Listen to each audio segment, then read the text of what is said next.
Hi, everyone. It is January 19th, and I'm just so excited about this podcast because what I get to do is talk to some incredible people. And it's so interesting how I actually did a mental health symposium with Joey in March last year. And so I knew who he was, but I hadn't really talked to him. And your TikTok video actually showed up just randomly a few weeks ago. I think it was about a few weeks ago. So I followed you and then we started talking from there. And I was like, well, I wonder if Joey would want to do my podcast. And so it's cool because I feel like the luckiest person alive. I get to have these conversations with people that inspire me. And so what I want to do is let Joey tell you some of his story. And what we really want to talk about is, obviously what we've been through because we've both been through some really big struggles. But what I think is really important is for us to share with people that, even though we've overcome so much, that we're still dealing with things today.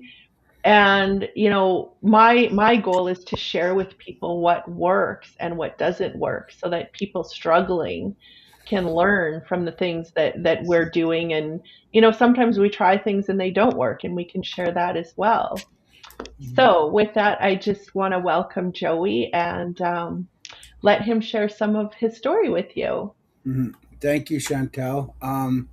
It's an honor to hold a conversation with you. And I find the biggest thing when I speak from my heart is helping others, and then it helps myself too. The things that I'm battling within. For myself, I'm 44 years old. Um, I just marked a little over 7 years of sobriety. Where I couldn't fight to stay sober for one day. The last 6 years of my destructive path in addiction turned to the worst. I was heavily addicted to crystal meth, basically homeless in Prince Albert.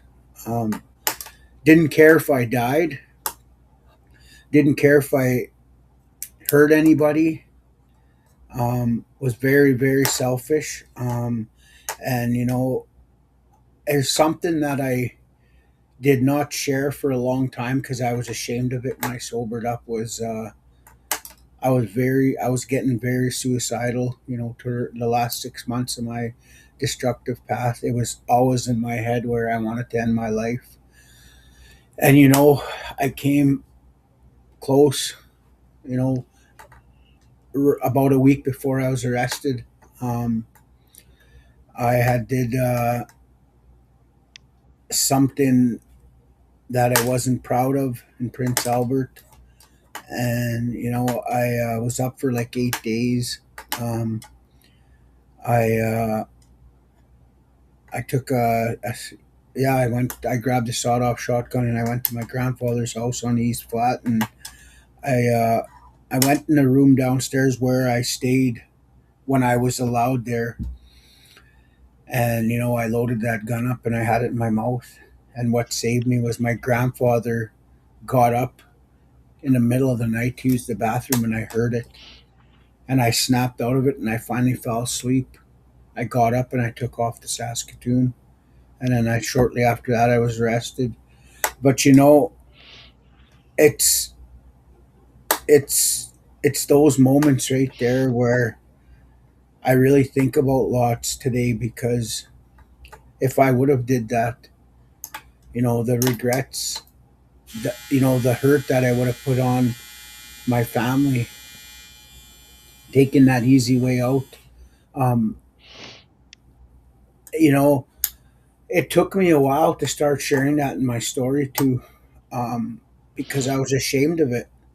You know, I didn't want to tell people that I was getting suicidal. Um, and that's one thing I didn't do. I didn't tell anybody. I was just gonna do it. And I never thought as a kid growing up that I would get to that point in my life. And it was because of the drugs. and all the unhealed wounds I had in me growing up as a kid. And all I was doing was numbing that pain. Mm. And and a lot of these communities I go speak in, a lot of them are going through those kind of feelings, where they don't want to be around. And and what I know off of suicide is when somebody's going to do it, they're not going to tell anybody. They're Oh, just gonna do it. You know what I mean? Um, and that's what scared me. That's what's I think about lots. Because that's where I was at. I wasn't telling anybody. I wasn't doing it to, you know, I don't know. I shouldn't say crave attention or anything, but I knew that I didn't want to be around anymore. And that's why I kept committing crimes, and that's why I kept doing what I was doing because I didn't care. I didn't care if that's how bad I was into the addiction of I was lost in crystal meth. And yeah, I felt like I had no way out. The only way out was to end my life. And sometimes I always think about that. I'm glad I didn't. And that's how powerful that the addiction can get. so before you were doing drugs, were you ever suicidal, or it was when you were on drugs? Well, no, I wasn't. I was never suicidal. It was just because of the drugs. And so what would you say led you to start doing drugs? Well, what led me to start doing drugs was, I believe it was my trauma as a kid growing up. Um, you know, we all have our traumas, each and every person that lives on this earth, Mm-hmm. because nobody lives a perfect life. People talk about their traumas, people don't talk about their traumas. Right. People smile around and act like they're okay, but deep down, a lot of people have traumas that they don't deal with. And that's how I was for years.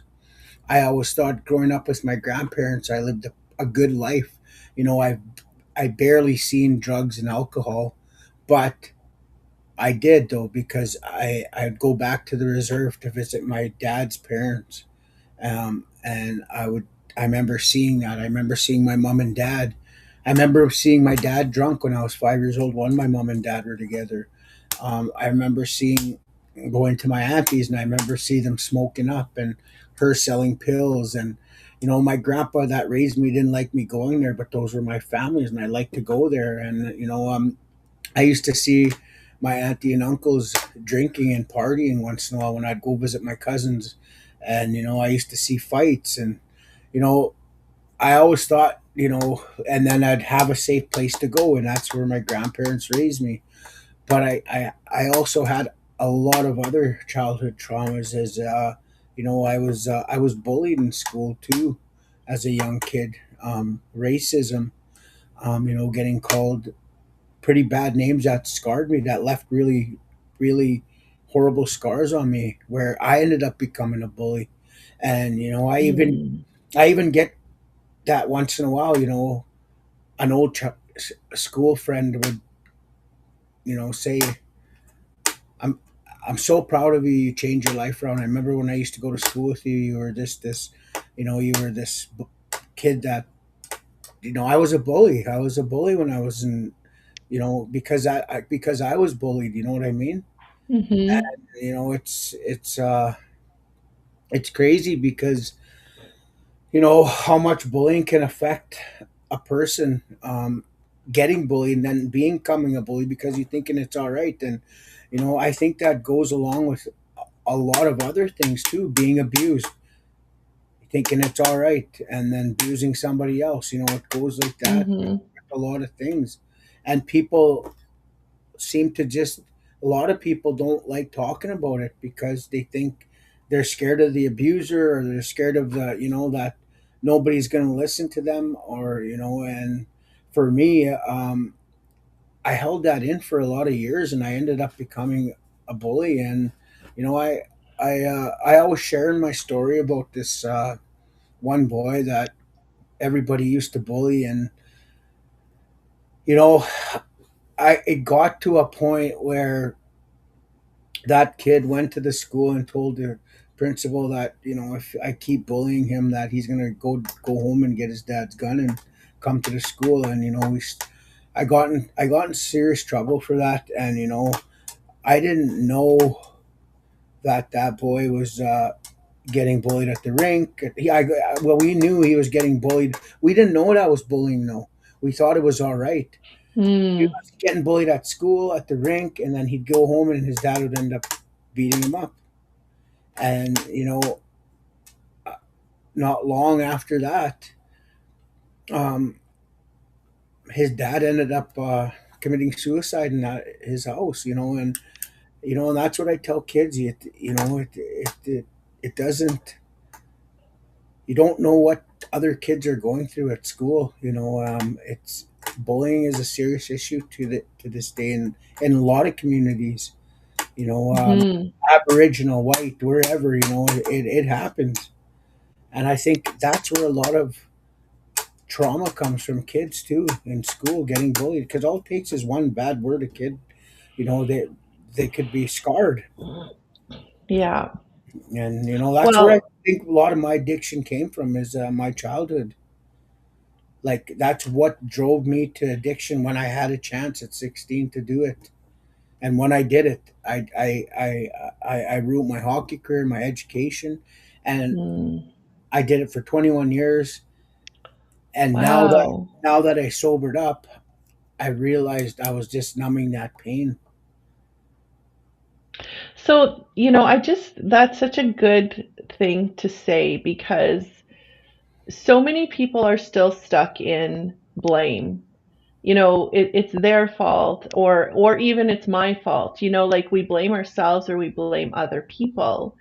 But what I continue, for the last 19 years, I've written books and I've spent so much time meditating and just asking the questions of, like, why do we do the things that we do? Why do we feel the things that we feel?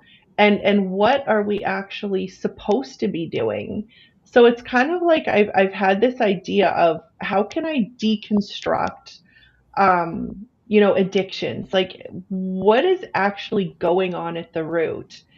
And that's exactly it, where we can either face it and walk through it and eventually free it, or we can do everything else that we do. Like, right? Yeah, well, like Chris Heron says, I watched a lot of his YouTube videos.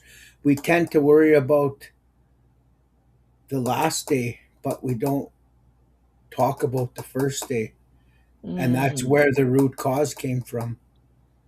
And that's what I myself, you know, um, when I go share my story, and over the past 6 years, I've noticed an impact with when I share about what that community is going through. If I can connect with them and let them feel that they're not alone, then that's a bigger impact than bragging about, oh, I did this, I did this, I did this, I got this, I got this. Yes, it's awesome to say stuff like that, your victories and stuff, but I think you got to talk more about what that community is going through. How can they get out of that cycle? What makes them feel that they're not alone? And I think that's where a lot of people are stuck in, is they think they're alone, because they're in a lot of those northern communities. And there's, I can imagine being addicted up there. mm, The depression, the you know like when there's no bottle or when there's no drug up there, and there's very little resources up there. It's easier in the city to get stuff, right? And that's why I think mm-hmm. a lot of them in the north end up in the city, because it's easier for them to feed their addiction. And when they're up there in the north, a lot of them take the easy way out. Right. There's that's why there's a lot of suicides in the north. And I think a really, really good point here, and I think the reason why you and I connected so well is because what we're both really good at is really sharing that we struggle today. You know, like I love that you're saying that because there are so many people out there talking about their wins, and that's really wonderful. I'm glad that people are overcoming and winning. Yeah, me too, and I love it. I love seeing when I go and see speakers talk about their wins, and how they've came Mhm. from the bottom to up. But I really believe that people, it's more valuable to see where the root cause came from. That's what there's people are stuck. They need to be inspired, and because my Yeah. events I go to are usually based on drug and alcohol. How I've came Mhm. hope, recovery, resilience. You know, Oh, I like like that. I'm 44 years old and I'm going back to school to get my grade 12 right now, and that's something I absolutely love. That's You so know, amazing. and I and like I it and that's just me speaking for me that I get quite a bit of speaking engagement because people can really relate to my story, and Well, that and sorry. go ahead. Well, and that's what once again, it's like it's okay to not be okay, you know? And I think Exactly. that's probably why people are so drawn to you because you're not pretending that your life is now perfect and you've got all your shit worked out and you're never going to struggle again. Like that's not helpful for people. And I love that we're having these conversations because what I'm really really excited about and passionate about is to share tools with people because we've had a lot of mental health awareness and that's a great thing because we didn't have that when I was growing up. you know I would say more in my adult years. I was very suicidal. I was cutting myself. Like I had a lot of really severe mental. I actually went to a therapist and when she did my intake form, this was when I was about 22, 23 maybe. When she did my intake form, she said that in her 35-year career, my thoughts were the most crazy that she's ever seen. So I've come from like holy shit, like really low, severe depression, severe anxiety, like I said. So that's why mental health to me is such a big deal because I struggled with it for so many years. Yeah. And interestingly enough, I actually feel like me getting cancer and having to go through treatment so many times helped me heal Hmm. because I had the time to connect to a higher power, to really do my work, to really feel like I was dying, to see the beauty in every breath. And those years are actually what helped me heal because that's when I spent time every single day in meditation, asking, questions of the higher power and feeling guided and led and eventually healed. So that's why, mental health is such a big thing for me because I know how it is to be on the floor in the bathroom praying to die and Hmm. having the bottle of pills in your hand. Like I know that. And that's why what I have found is through meditation, like everybody's going to have a different tool, Hmm. but for me it certainly is like number 1 speaking openly and honestly about our struggles like you said. Not everybody's going to speak about it on a stage or a podcast, but if you have a friend, if you have a journal, the higher power, Hmm. a therapist, like we need to get that shit out Hmm. because our thoughts are just running and running and running and we're believing them. But when we stop and actually ask ourselves, like, what am I believing? Because our thoughts generate our emotions, we wouldn't have emotions if we didn't have our thoughts. Hmm.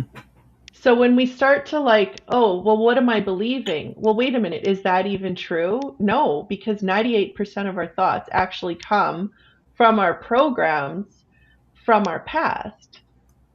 So we're believing things that aren't even true. And that's where I want to start to share what I've learned through these years, what worked for me, because, you know, everybody's struggling. Like you said, like Mhm. if you say you're not struggling, I would say you're like a really good liar or very delusional.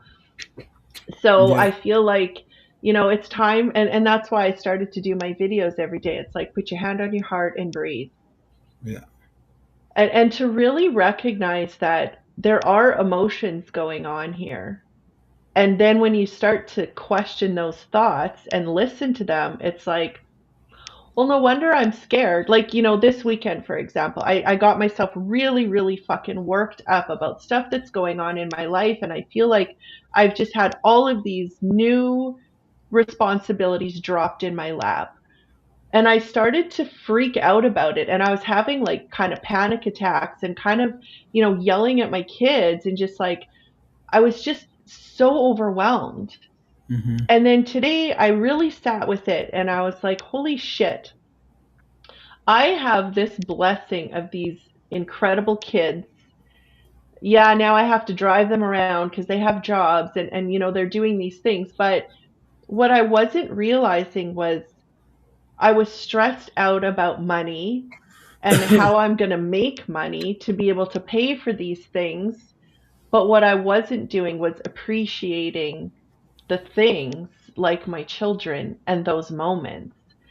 So I was letting those big scary thoughts pull me out oh of the yeah. moment.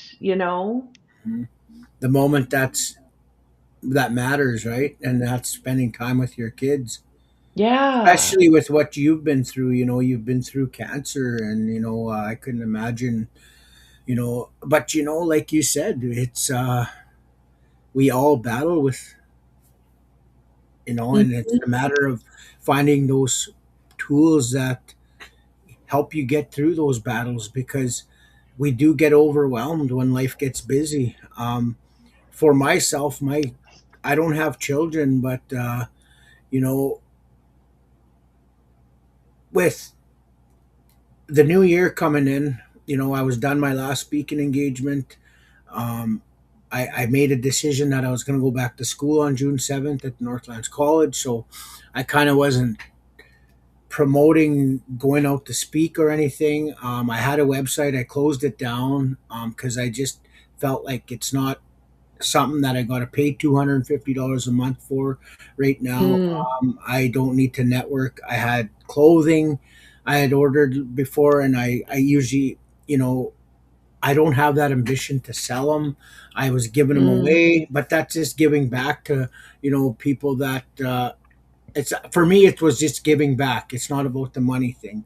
Mhm. But anyways, so I had my mind set on speaking, on going back to school, and I was stressed. I was really really stressed out. Why? Because of money situations. I Mm. just bought a brand new truck. My payments aren't cheap, but I have money saved away for that, and I thought, well, this is what I'll use. But once again, I would stop myself and I pray, and that's where spirituality came in. I always left whatever my stress and worries are is on my higher power, and he would get me through it. And so Christmas holidays were over. I was still stressing. I was talking to and my girlfriend was even saying, I'm proud of you. Because I was even thinking, well, I don't know if I should go back to school yet. I think I should try find a job, or and and honestly, inside of my heart and my mind, I was getting stressed out because I didn't have any speaking engagements coming up. And I Mm. was, and it gets like that. It's like a roller coaster. And so I, once again, I'd trust in my higher power. And, you know, uh, January 7th came around. I went to school, really enjoyed it. And all of a sudden, you know, uh, my phone rang, and, got a text, and, I got a speaking engagement. And from that speaking engagement, they wanted me in another community in PBCN. And then, you know, I got another speaking engagement in Pachinak next month. And I got another one, like that. And And like one thing I was really stressed out about too is, are they gonna be flexible with me at the school? And Oh, I finally met my instructors, and they're so flexible. I like when I'm in school, I get my work done. Today I got my assignments because I'm going to be missing Thursday, Friday this week. And it just took a whole weight off my shoulders and stress, because of, mm, of money things too. Like we need our money. We need our livelihood, right? We need our to pay mm-hmm. our bills and stuff. But and then that's what I thought about. I sit there and I reflect. I didn't want to get out of my comfort zone by going back to school, and I got out of my comfort zone, and now I absolutely love going to school. I look forward to getting up every morning, going to sit in class, and getting my head down and start learning about stuff that I hadn't went like learned in how many years. You know what I mean? One Wow. one thing I'm not good at is in computers, and I'm doing everything on a Google Chromebook and getting practice on that. And I'm getting out of my comfort zone. That's so good. It is. It's and I'm 44 years old, and I'm doing my grade 12. And that's something that addiction took away when I was 20 some years ago. And it's never too late to go back to school, and I'm not ashamed to admit that. Well, and it's interesting that you're talking about that because for so long, when I was sick, it was all about meditation, you know, and finding peace because I never had peace in my mind. There was always too much going on. So peace was such a big thing. But then I started to realize like I'm not really playing and I'm not having fun. And then what I really started to recognize is the beauty. Like I started to go to the gym in September Hmm. again. And I used to love the gym and then I was sick for years and I gained a bunch of weight and got so sick. And what I'm recognizing, my little thing now, I actually made a deck of cards and they're getting printed right now, but it's peace, Nice. play, and purpose. Oh, those Because that's awesome. to have the balance, like, yeah, you can meditate on a mountain, but you still need to play and have fun. Hmm. And you also need to have a purpose. Like, you need to set some goals. And, I find sometimes people to put too much emphasis on goals and not enough on the fun. Hmm. So that's where I'm working. It's like, oh, can I actually find this balance now of all three? So Awesome. going to school, like that's like really super that Oh, you're doing like that. you just said, balance. It just set a balance with in my life. You know, um, Wow. and and and for them to be flexible with the things Mm, that for my livelihood, it was just yeah. it's and like once again, Creator God, works His magic in our lives. If, as long as we stay on that clean path and that journey we're on, He'll look after you. And that's spirituality is something that is the main spirituality is the reason why I'm clean and sober to this day. If I wouldn't have got spiritual, I wouldn't be here right now. I bet you I'd be dead. Well, and that's That. okay, so that's a beautiful thing that I want to talk about because every time I've had a struggle, every time I've been on the floor, every time my life is falling apart, it's the spirit that shows up. It's like I see it as different things all the time. I call it, God the Father, God the Mother sometimes, but there's always something there that it's like I feel held, I feel safe, I feel loved, I feel guided, and it's always shown up. It's Hmm. always shown up. Yeah. So I read something really interesting about when you were in jail. Like, I just, what I want to talk about is how would you describe how, spirit creator put you on a new path? Like, that's actually a really, really big deal. Well, I'll tell you the my turning point. I was just sentenced in Saskatoon Correctional. I was looking at penitentiary time. Um, So like how much time? they were asking for 36 months or something. That's penitentiary time. And I stayed on remand for 3 months, and I finally got a court appointed lawyer, and they finally reduced it down to 18 months, and that's provincial time. And I took it right away. And so when I was in Saskatoon, I went to court, got sentenced, and it just took a big thing off my shoulders because I knew a date when I was going to get out. Because it's it's not scary, but it's a different feeling when you don't know when you're going to get out of jail.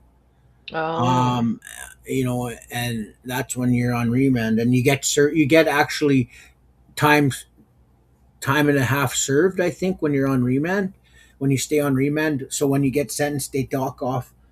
Say it's 30 days, you'll get docked off 60 days. Do you know what I mean? Mm. Mm-hmm. Most judges will do that and help you. But anyways, when I got sentenced to my sentence there, and I got transferred to Regina Correctional, I got transferred right away to Regina Correctional. And you know, it was just a matter of minutes. Pack up your stuff. The van is leaving right now. You're heading to Regina, and I had a bunch of fear in me. I was like, oh man, a bigger jail. I don't know anyone there. I just had it good in Saskatoon. I had a lot of friends there. I was started beating there. I was going to start programming there, and then all of a sudden I got sentenced, and I had no choice. I got transferred to Regina, and a million things were going through my mind. Um, I hadn't completely surrendered to the addiction yet. Mm. I was still kind of, like it was about 3 months after I was arrested. I've been 3 months clean and sober, and so I got to Regina, and first person I called was my grandfather, the one that raised me. No answer. I tried calling my mom was living with him. They were both. Then I phoned my sister, and all of a sudden my sister said that you didn't hear about grandpa and mom. I said no. She said they're both in the hospital. They're both not doing good, and it just hit me really hard. Um, I didn't know how I felt. I felt like, and like I just got sentenced. I was going to be in there for a long time still. So the first and one of the things I was thinking about is saying sorry to my grandpa for everything I did, and for my mother too. What my mother's seen of me in the last, my last addiction. Like I put them through hell.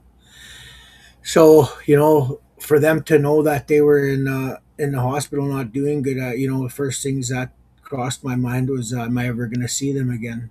Or and Mm. I couldn't just pick up the phone and talk to them and hear their voice. So that hit me hard. I was I was so defeated. I went to my cell, and I begged. I got on my hands and knees and I cried to God, and I said, if you're real, please come into my heart, come into my soul. And I looked in the corner and I seen a Bible sitting there, a black Bible. You get black Bibles in jail, and the first page I opened up was the the sinners, like asking God to forgive you for all your sins, and I read it out loud. And from then on, I started praying. I started talking to the chapel. I started talking to an elder in there. Um, I made it a routine when I'd get up in the morning. I'd pray. I was even reading the Bible because it was an easy to read Bible. I could understand the reading, Mm. and Mm-hmm. it started making sense to me about why I ended up in jail, why God gave me another chance Mm. to live. And like the praying was so powerful, where I was praying for my mom and my grandpa, and all of a sudden they both pulled through.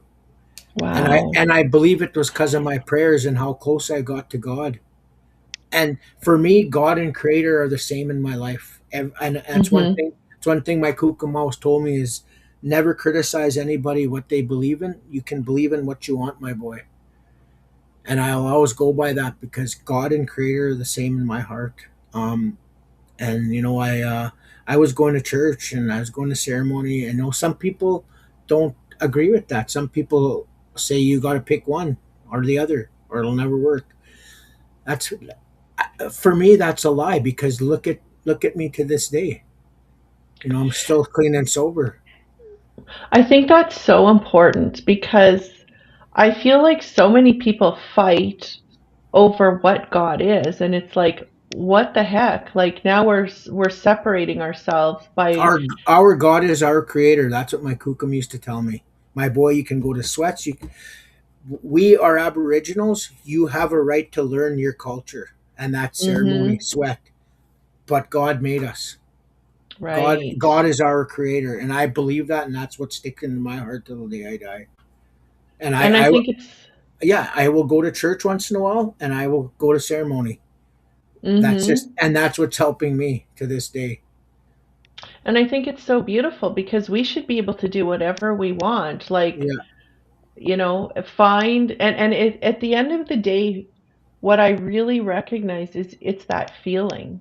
exactly that powerful feeling, and that he takes away that your anxiety, your fear, Mhm.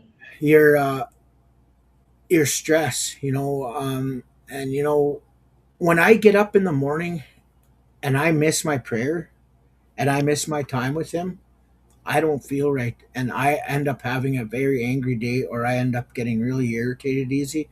When I spend time, which is just about every day, I get up super early. I'll turn on the TV, or I'll sit there by myself in silence and I'll pray. I'll just say sometimes a quick little prayer. I thank you, God, Creator. Thank you for another day, for a roof over my head, food to eat, and thank you for another day being clean and sober. I ask you for some prayers for my family, the ones that are struggling, the homeless. I believe you're going to be with me today and guide me through any kind of struggle that comes my way, and give me strength. And simple prayers like that. It takes 2-3 minutes and it's done. And sometimes you can sit there like you meditated. You said, I sometimes I sit there and I know I'm sitting there with God and Creator. Mm. I know that you just got to sit there and listen and think, you know. And that's why I love mornings, early mornings, because it's so quiet. Mm.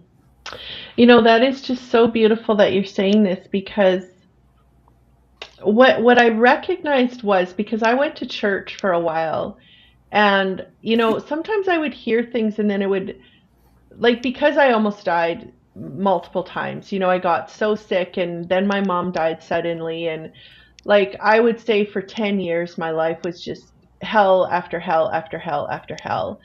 And so what I didn't like is people would say ask and you will receive. And I'm like, but that's not fucking true because I've been on my knees praying for things and my life still falls the fuck apart. And it's like I would run from God because I didn't like what I was hearing. But what I've realized now through many, many years of meditation and listening and prayer is God uses struggles to really create strength within us. Exactly. So when we pray, it's not like we're praying away, you're never going to have a challenge because we pray. It's that no matter whatever happens, we're going to be okay through it. hmm And Exactly. that is my new foundation. It's like I started this new practice because I worry a lot about my kids. Oh my God, what if this happened? What if that happened? Well, what if it did? Like, what if the very worst thing that you can think of happens? I know that I'm going to be okay because I have God, that spirit in my life. So I do the same as you. I every morning I imagine like the peace of God moving through my mind, the joy in my heart, and love in my I see it through my body and in my life. And then I see my kids being held by, I call it the divine. I call it divine mother and father. So I imagine my kids being held, and my business being held, and my finances being held. And then at the end of the prayer, it's like, oh, wait a minute, there's nothing to worry about because I'm not in control of it anyway. Mm-hmm. So it's Exactly. it's like then we get to go through our days knowing that no matter what happens, we're okay. So how can we ever not be okay? Like, Mm-hmm. right? Mm-hmm. Exactly. Like, yeah, I could go on and on and on about spirituality too. It's something that found it gave me a new way to live. And I'm far from perfect, but getting up and asking for help, and I know, and having faith, that faith that he is helping me Mm, is a big thing too. Trusting in him. yeah. I find faith is it's probably one of the most important things, but sometimes one of the hardest things. Yeah, exactly. And hope. We Yeah, we uh we need to know that there's hope. right. When I was into my addictions, towards the last month of my addictions, I had no hope. Uh, That's when I had that suicidal attempt there that I didn't talk about for a while, a long time, probably 3 or 4 years. But it was always lingering in my mind. I think When it's I'm, so, oh, sorry. go ahead, go ahead. Well, I just think it's so powerful that you faced that and spoke about it, because I feel like when we've got shame, like shame just eats us. And so you were ashamed of something, but you speaking it out got it out of Hmm. your mind, which means, the love of God can fill you, creator. But every single person that hears your story is now feeling less shame because somebody is sharing something so deep. Like, that is such an incredible gift. Like, honestly, how many people's lives have you saved by talking about what you are ashamed of? You Exactly. know? Yeah. And there's sometimes when I go and speak to, and I don't think I make an impact at all, but there's always that one person that says something that, I can relate to, powerful, and there's sometimes when I go and speak to, and I'm just, I don't know, I had a rough day that morning, or, I got to reset and refocus before I speak. That's why I pray every time. I pray, Mm. I pray every time I go and speak. I pray for strength. I pray for guidance. And, it's something that I always do because I believe that's him helping me speak from the heart, right? And, it's being, being, like, I get a couple people ask me, like, how do you do it? What do I speak about if I go share my story? Do I write it down? And I said, well, for one thing, I said, you don't write it down. I said, you got to speak from your heart. Well, Mm. what do I say? And I say, well, I don't pray about it. And if you have to, write down little pointers, introduction, Mhm.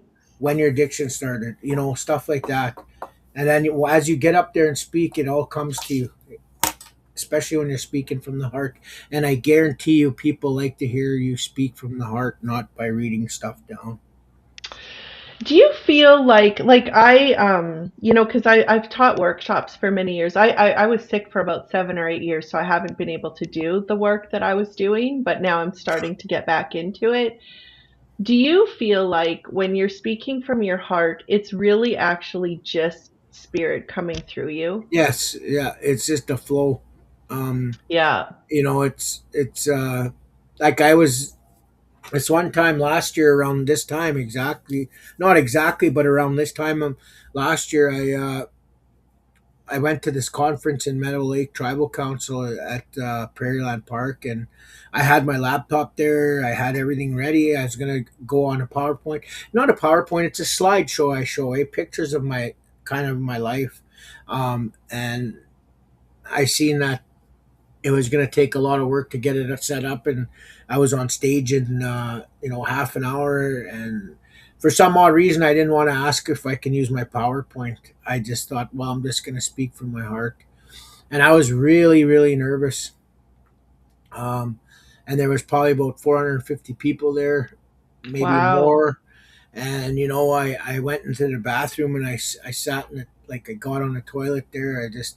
I prayed and I just asked for strength, for guidance, and I sat down again, went over to the front there, sat down, and a lot of things were running through my mind. What am I going to say? What am I going to? And I got up there and I just I did about a half an hour powerful presentation, and I had the crowd clapping, and I had so many people come and talk to me after the thing, and I ended up getting about 3 or 4 speaking engagements because of that.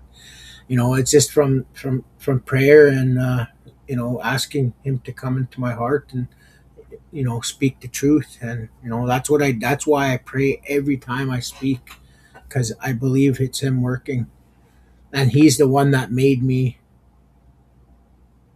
start sharing my story, helping these communities. If it wasn't for him, and I believe he's the one that saved my life too. So here's a question. This took me a long time to do, but I'm actually at a place in my life now that I can look back and every single thing, like, my mom died suddenly and I was sick for many years. And like I said, we had different versions of hell, right? I can look back and every single thing that's ever happened, I thank God for it because it put me in this place where I can understand how it feels to almost die, how it feels to be financially ruined, how it feels to be, more afraid for people in my life than anything. Every horrible thing, every hard thing, I see it as it being placed for a purpose because now I can help people with those exact things. Hmm. Do you feel the same? Oh yeah, like that's why I think I get asked in a lot of these communities is every hardship I went through.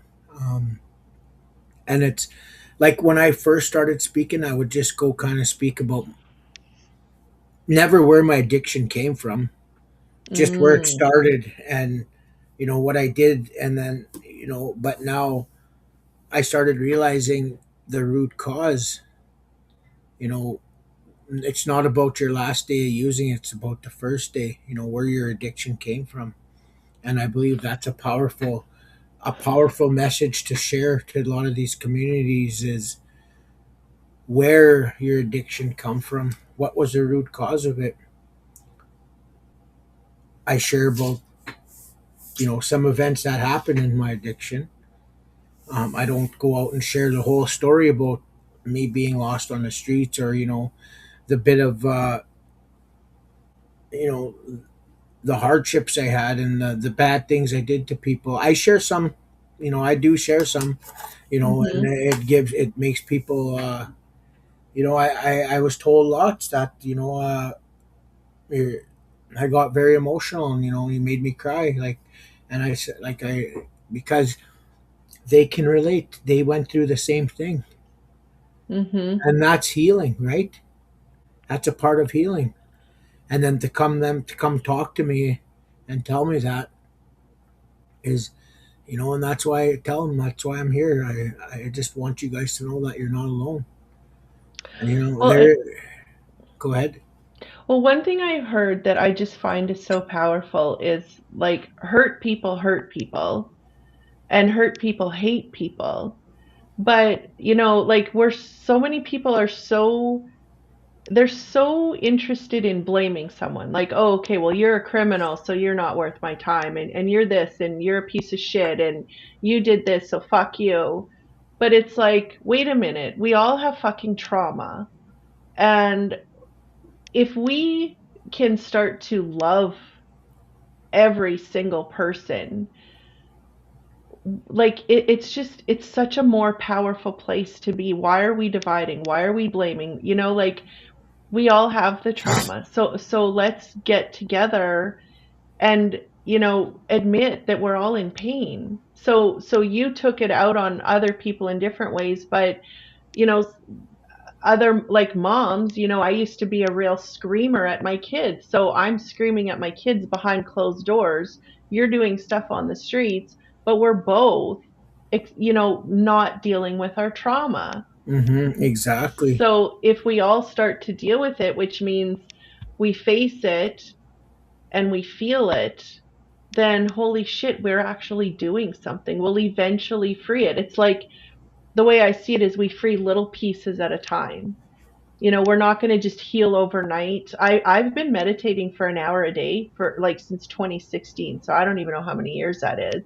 Yeah. I've been doing healing work for 19 years and I still have shit going on. Like I had a really tough weekend emotionally and mentally.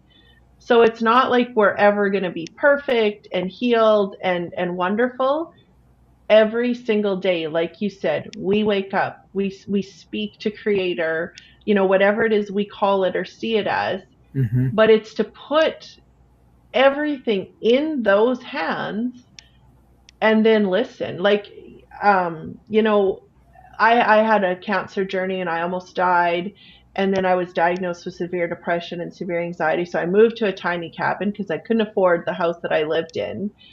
But being in that tiny cabin, every single day I spent time meditating and listening because I needed to heal. I was so broken and obviously had PTSD as well. Hmm. Um, but it was a few years that I was at this tiny little cabin. And one day through my meditation, I heard this voice say, go and check your breast in the mirror.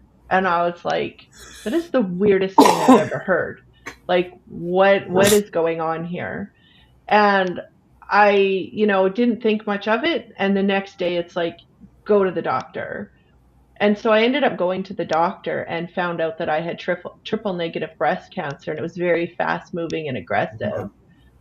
So had I not been listening, I would have been dead, because my tumor doubled in size within a month. Like that's how aggressive it was. So, like it's not only for strength, it's literally we give life changing, life saving guidance from the power. Like, Exactly. Exactly. And like you said, if you didn't listen, you probably wouldn't be here. yeah. And that's very powerful. Thank you for sharing that with me. Oh, and it humbles me because, you know, you've been through a lot and you're still sitting here. And, I give you credit so much for trying to help other people out. And, a lot of people don't want to share stuff like that. And everybody's different. I'm a person that likes to share as well as like how you are. Hope, Mhm. hoping to help another person that is struggling. I just I feel like, and I don't know the answer to this, but I feel like we went through our own trenches and it feels like something was placed in my heart. Like, every time I was at the cancer clinic, I was very lucky. Like I got very, very sick, but there was always somebody sicker beside me. Yeah. And my thought always was, if I survive, I'm going to do something to help these people. I never knew what it was, and I'm still not completely sure, but I feel like I'm starting to find out what my mission is. And it's more like to share. The struggle is real. Like let's talk about our struggles. Yeah. Everybody can benefit from talking about it, and to just not, like you said, not feel like you're alone no matter Mm. where you are. Yeah. And And I just want to, oh sorry. no, you go ahead. Well, I wanted to share like how powerful it is for you to be doing what you're doing. Because honestly, for me, I never struggled with drug addiction. I would say that I probably was an alcoholic for years of my life without recognizing it. Um, but in my mind, I would always think that, okay, once you do crystal meth, it's over. Like there's no coming back, there's no turning around. These people will never get better. Is what I honestly would have thought even yesterday. So to hear your story is like, holy shit. Like, you have a powerful freaking story and you turned your life around and now you're like 7 years clean. That is huge. Like, so I'm so grateful that you're sharing this story because I'm sure there's a lot of kids out there whose parents are doing drugs and they think they're never going to get better, or they've got themselves into a pit and they would think that they're never going to get better. Like, they get to listen to you now and know that there's a way out. Hmm. That is so, so powerful. And the thing I try share with these kids too is the awareness, how dangerous it can be. And one thing I always say to the kids too is I'm not here to tell you guys it's okay to get into drugs and drinking, and then you can almost go to jail or almost get killed and then come back and live a good Mm, life again. Just don't go down that path. You don't have to, because you might not make it back. right. And that's so many people that I know are gone to this day that never made it back. And there's so many moms and dads and brothers and sisters, auntie and uncles that lost people they love because of drugs and alcohol. And it's Mhm. it's an epidemic in our communities right now. It's totally, absolutely ruining our communities. Meth, fentanyl, drugs, coke, crack, um, pills, you know, and it's something that I've heard a couple leaders that say you're never going to beat it. I've even heard it from a buddy that knows a buddy that's been a cop for a lot of years, saying we're never ever going to win the battle against drugs. Mm, But from me sharing my story, going into these communities and making, helping maybe just that one person realize that there is hope, that you don't have to live that lifestyle anymore, you can change. And that's where I find that a lot of people struggle with is they, when you're stuck in that cycle like myself, there is no hope. That's all you know. I know you want to change, but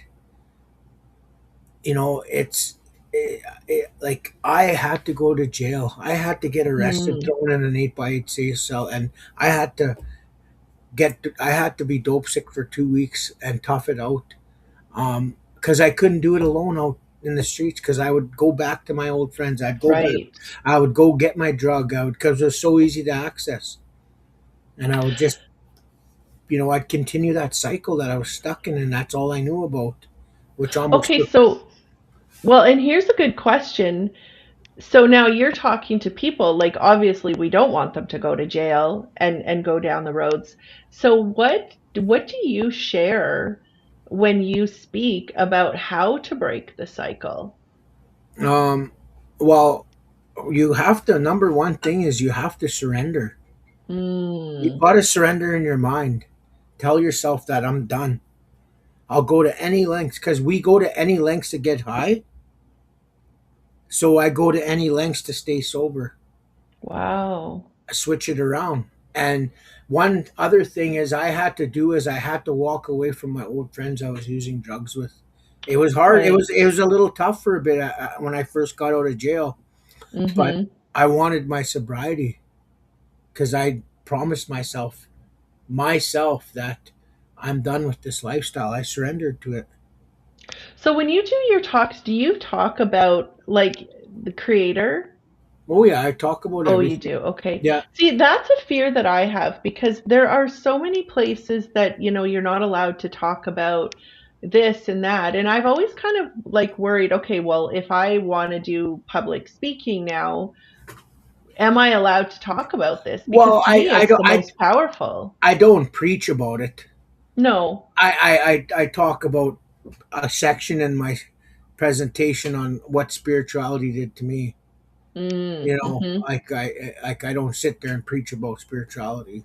Right. Yeah. I yeah. I love that you speak about it because it is such a big Oh, part of your there's journey. not one time I share my story about spirituality, how much it's important in my journey, because it is Oh, it's the number one thing in my life.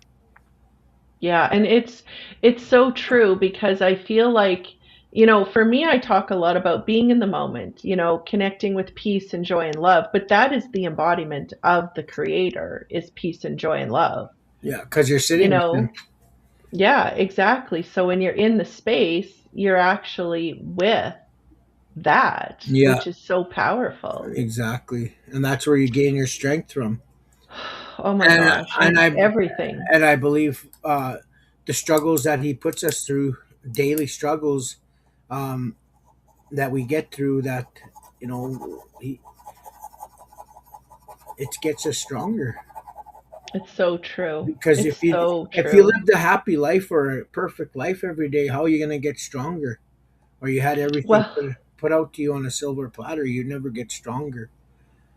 it's so true because, you know, you ask for patience and you're going to be given opportunities to find patience. You're not just going to be given patience. Like, Yeah, I've had to come by patience, like the hard way. yeah, Oh my God, like we literally have talked for an hour already. yeah, I would love for you to come. Like, I'm kind of looking at doing this once a month yeah, because I think there's just so much that we can share. And yeah, thank you. Your story is just so powerful. And what I love most about what you're doing and the person that you are is your heart. Like, it's yeah. just so beautiful.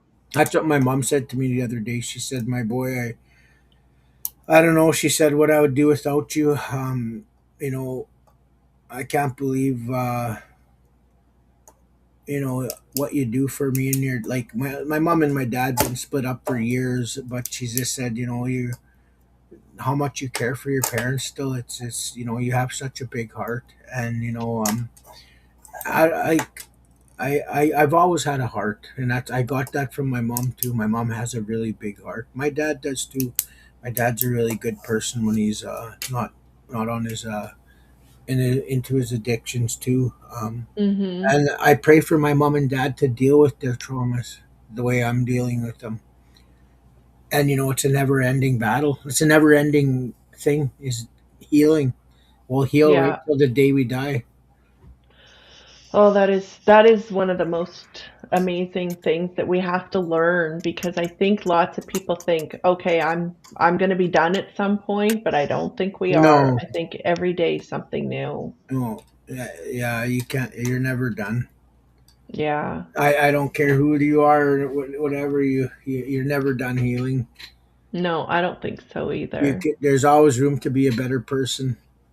Oh, you know what? That is like I love that you said that because it's true. Like, why wouldn't we want to be better people? Yeah, Well, thank you exactly. so much, my Yeah, friend. yeah. You have a good evening. That was wonderful. You too. So Yeah, we'll chat later and thank you once again. no problem. Have a good evening.